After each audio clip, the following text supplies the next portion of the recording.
Hello, welcome to day 6. You made it through your first week with e-learning and you are well on your way to finishing the course. We are wrapping up Unit 1, our short story unit, today, and I've given you access to this a little bit earlier in case some of you want to take advantage of your weekend.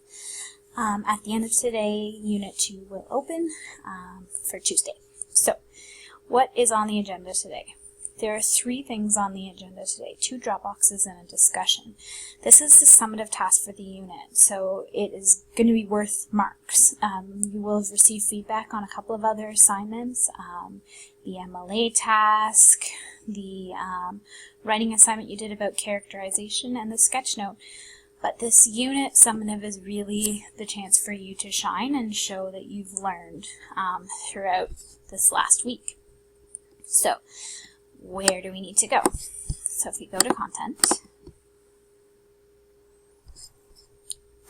and we go to activity 8, you'll notice we go from 6 to 8. It's just because we've cut some stuff out and we've changed stuff around and it's a pain to rename everything. So activity 8 is talking about the overarching theme in The Strangers That Came to Town about freedom.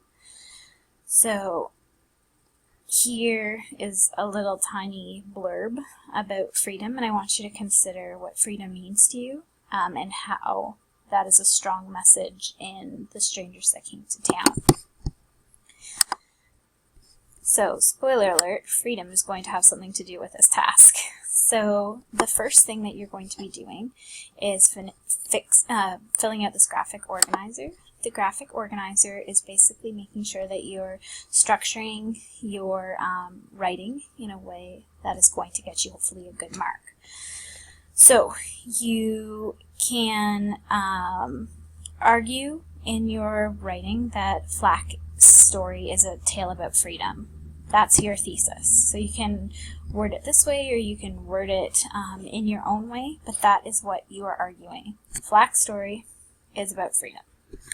So here is a copy of the graphic organizer. You can use this to structure your arguments and outline the different proofs. So you can see this is just a guide, and then you have your outline for your 3 body paragraphs and your concluding paragraph. Basically, you're writing me a 5-paragraph essay.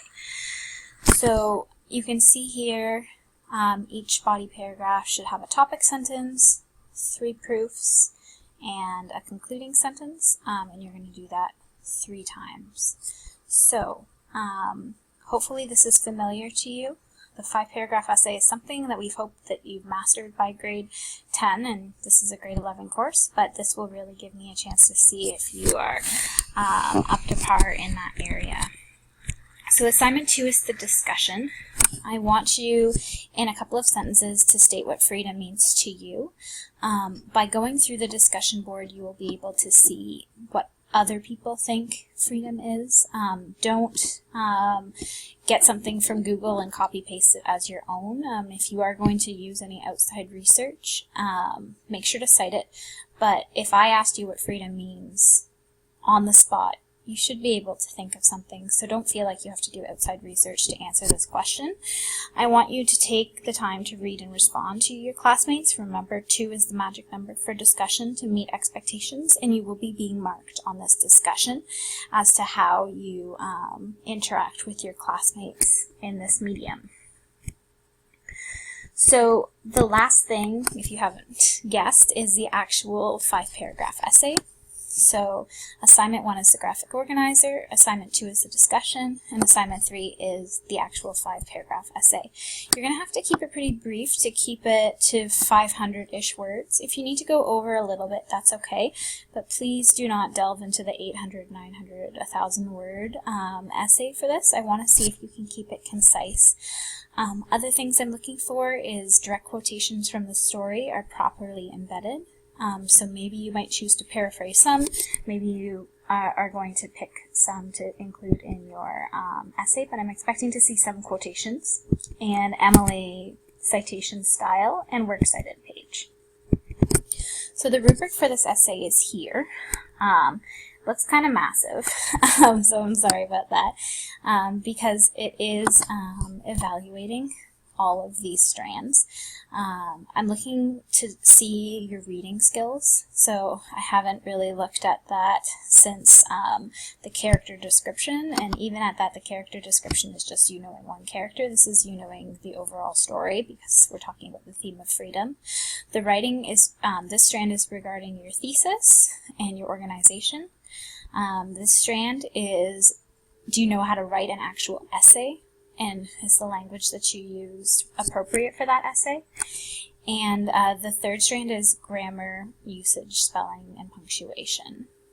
So those are those writing conventions there. So there is no reflection for this final task. I'm hoping that your reflections throughout the way have been able to help you prepare for this final assessment, because after this essay we're moving on to speech writing. So I hope that you're having fun. Yay, a 5-paragraph essay, but if you need to break it up, don't be afraid to post to the daily tweet. I've been posting some tweets here, and you can see them on the Twitter feed.